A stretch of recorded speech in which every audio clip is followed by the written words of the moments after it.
No, no, no, no, no, no, no. That was so freaking bad. What's up, gamers? DreamcastGuy here, and E3 2021 has officially started because Ubisoft just did an hour-long press conference showing off everything that they've been working on.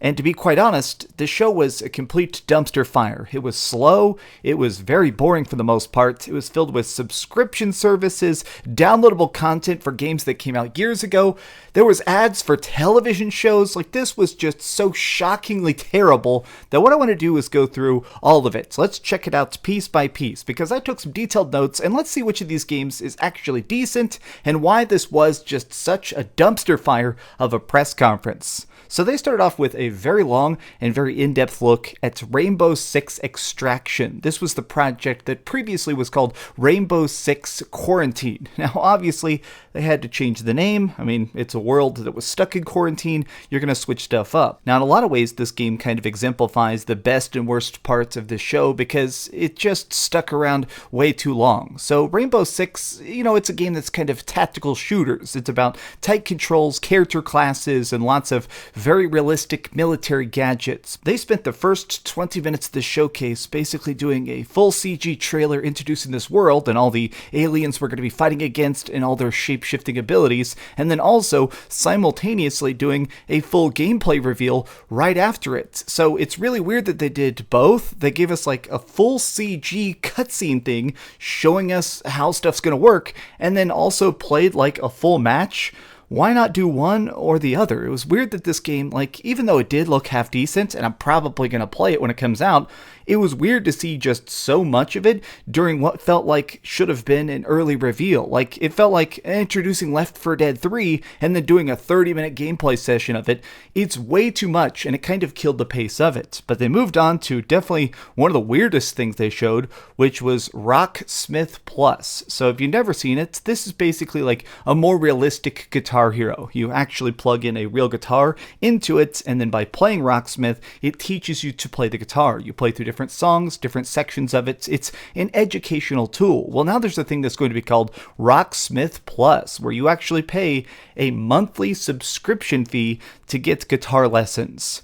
Now, this isn't something that's particularly bad, but why the hell is this at an Ubisoft conference? Why are you talking about subscription services so much? Because they actually did a full freaking ad for their TV shows, which were incredibly boring, and now that's part of the Apple subscription service. They did a full ad for Ubisoft Plus itself, which is their own freaking Game Pass style thing.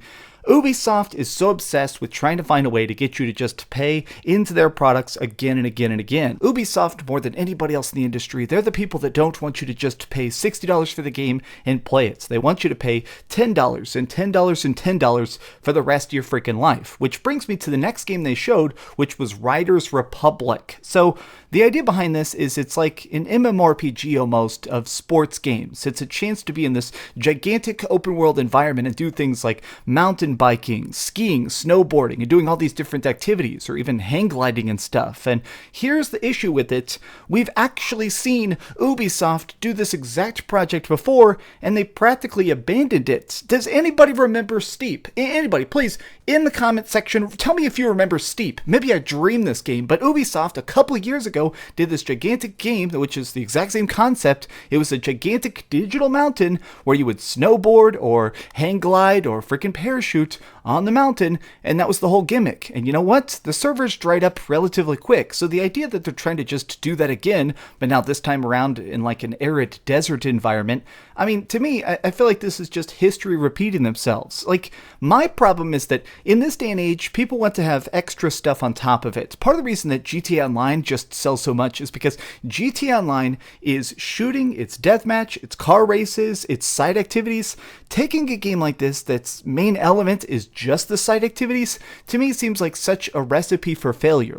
I'll be shocked if Riders Republic is even around a year after launch. I mean, I'm just curious, what's the target demographic of it? Having a trailer with people doing flips and spinning around on snowboards, that's pretty cool. You could throw in some cool music, but you know what? I just don't think that there's going to be a huge success unless this has a ton of content day freaking one. by far the thing that was just the most strange about this entire showcase was the fact that so much of it was focused on games that already exist. Just, hey, we're doing a bunch of downloadable content for Assassin's Creed Valhalla. Hey, we're going to be introducing a new operator to Rainbow Six Siege. Hey, we're adding in some extra cars that you can buy in the crew too. And here's my thought on this, is that it's really weird when you go to the Electronic Entertainment Expo where you're expecting to see the latest and greatest games. You're expecting to see the future of projects, gigantic new stuff that's going to shock and awe you, right? And so much of the showcase was basically, hey, the games you already have sitting on your shelf, here's why you can continue to buy characters for For Honor and stuff like that. To make an analogy real quick, at times, Ubisoft feels like a really cringy YouTuber. Like, what I mean is that, have you ever done something like go to the trending tab and you see this guy who has like tens of millions of subscribers, his content is absolute garbage, and yet he has tons of views and tons of fans, but you've never heard of him? Sometimes Ubisoft feels like that, because clearly the fact that they're still selling so many characters and For Honor in the crew and just selling so much DLC for Assassin's Creed Valhalla, I feel like I don't know anybody that's actually talking about games from 3 or 5 years ago and stuff, which a lot of these projects are, and yet they're still selling. They're still just getting new players to buy into it and buy skins and just cosmetics and stuff like that.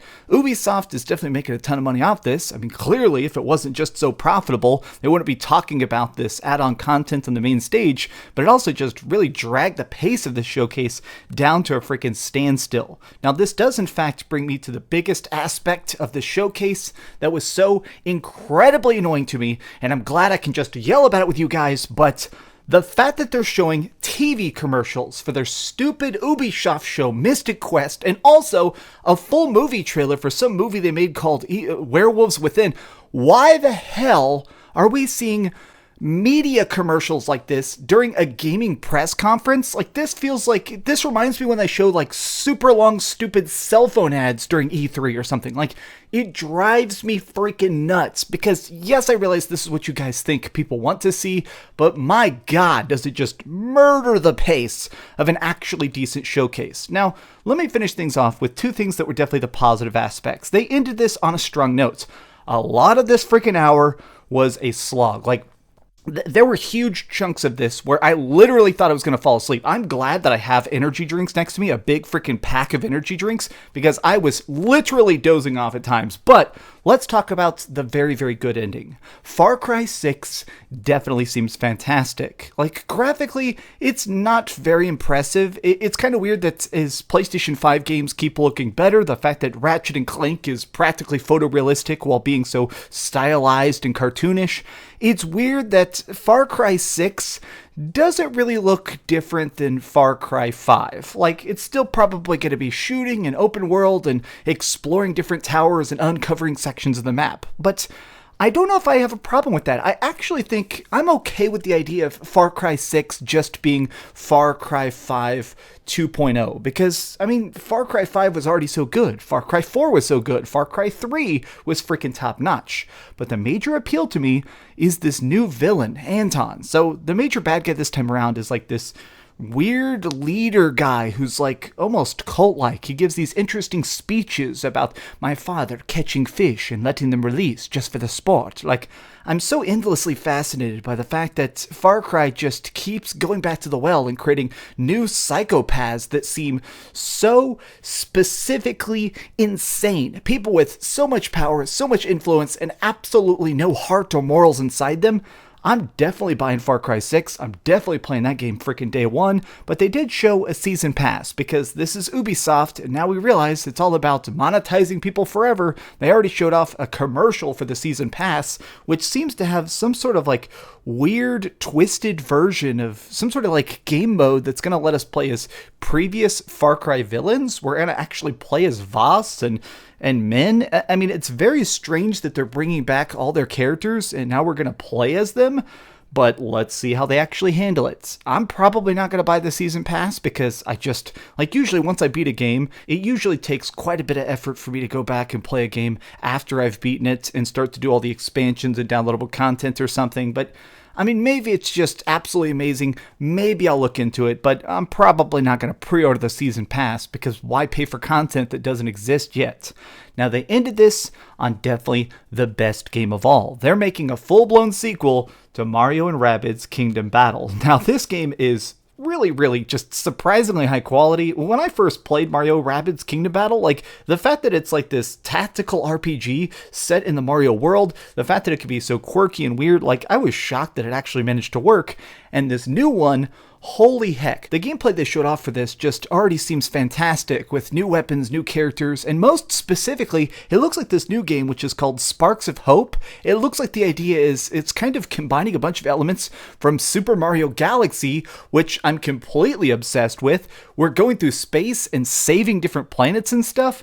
I'm completely on board with that because, I mean, it's just, hey, what if we decided to make a million times more of what you love most in Mario plus Rabbids? I'm definitely freaking hyped about that.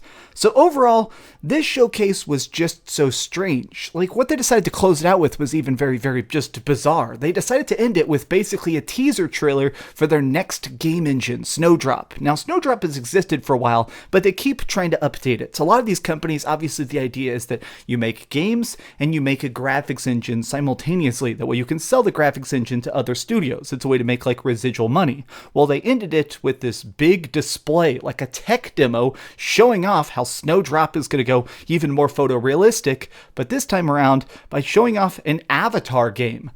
It's 2021, and I'm looking at blue freaking characters again from Avatar. Like, I realize that the next Avatar movie, I think, is coming out next year, but it's really weird to see this again.